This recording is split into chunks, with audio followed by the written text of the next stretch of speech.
নমস্কার, আমি অনাবি। আমার রন্ধনশালায় আপনাদের স্বাগত। আজ দেখাবো ঘরোয়া উপকরণ দিয়ে পাস্তা রেসিপি। প্রথমে গ্যাসটা জ্বেলে নিয়ে একটা ডেকচিতে কিছুটা জল দিয়ে জলটা গরম করতে বসাবো। তাতে খানিকটা 1 চামচ মতো একটু লবণ দিয়ে দেব। জলটা একটু গরম হলে এর মধ্যে পাস্তাটা ঢেলে দেব। এটাকে ম্যাক্রোনিও বলে। এটা মধ্যে অল্প একটু তেল দিয়ে দেব যাতে সিদ্ধ হওয়ার পরে জিনিসটা ঝরঝরে থাকে। এটা 15 মিনিট মতো সিদ্ধ হতে দেব। 15 মিনিট পর দেখুন একদম সিদ্ধ হয়ে গেছে। এবার এটা জলটা ঝরিয়ে নেব।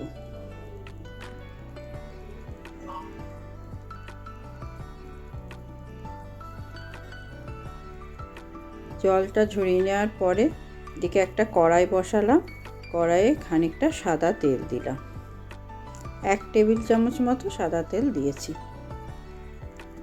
এবার এতে কুচিয়ে রাখা 1 চামচ রসুন দিয়ে দিলাম। একটু ভাজা হয়ে গেলে এর মধ্যে 2টো বড় সাইজের পেঁয়াজ কুচিয়ে রেখেছিলাম সেটা দিয়ে দিলাম। তারপর সবটা খুব ভালো করে নাড়াচাড়া করে ভাজবো। হালকা একটু ভাজা হলেই এর মধ্যে 3টে কাঁচা লঙ্কা কুচিয়ে রেখেছিলাম সেটা দিয়ে দিলাম।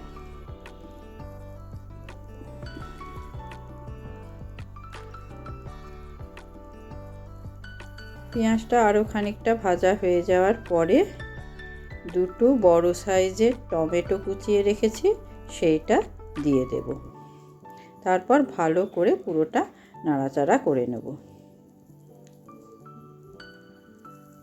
এবার এর মধ্যে 2 চামচ লবণ দিয়ে দেব। তারপর ভালো করে লবণটা গোটা মশলাটার সঙ্গে মিশিয়ে নিলাম। এবার টমেটোটা একটু গলা গলা হয়ে গেলে এর মধ্যে বাদবাকি উপকরণগুলো দেব। প্রথমে গাজর কুচি দিয়ে দিলাম। তারপর কিছুটা বিনস কুচিয়ে রেখেছি সেটা দিয়ে দিলাম।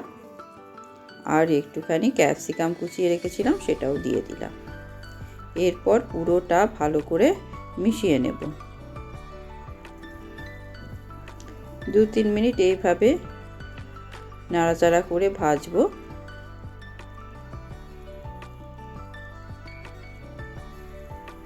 তারপর এর মধ্যে 1 চামচ কাশ্মীরি লঙ্কার গুঁড়ো দিয়ে দিলাম।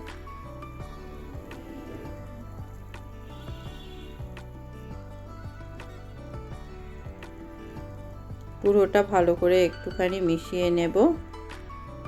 তারপর এর মধ্যে কিছুটা পেঁয়াজ পাতা কুচিয়ে রেখেছিলাম ছোট করে সেইটা দিয়ে দেব।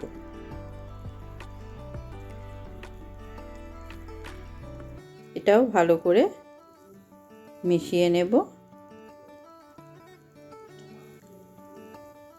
একটু ভাজা ভাজা হয়ে গেলে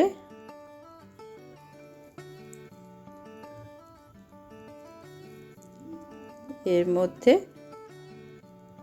1.5 চামচ মতো গোলমরিচ গুঁড়ো দিয়ে দিল।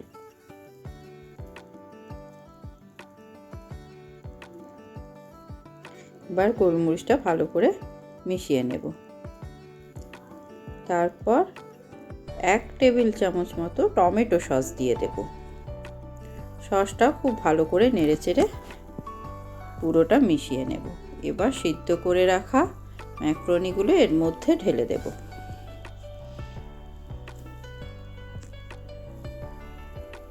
তারপর পুরোটা ভালো করে নেড়ে নেব যাতে গোটা মশলাটা ভালো করে মিশে যায় ম্যাক্রোনির সঙ্গে, সেটা খেয়াল করতে হবে। ভালো করে নাড়াচাড়া করে করে মিশিয়ে নেব।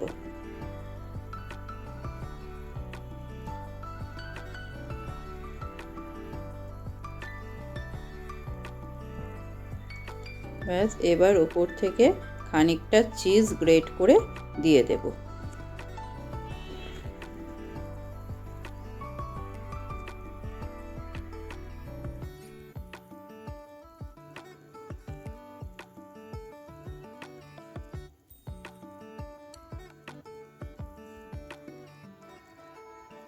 তারপর সুন্দরভাবে পাস্তা রেডি হয়ে গেল। এবার ভালো করে পরিবেশন করুন। ওপর থেকে একটু টমেটো সস আর একটুখানি চিজ গ্রেট করে দিয়ে দেবেন। কেমন লাগলো রেসিপিটা জানাবেন। ধন্যবাদ।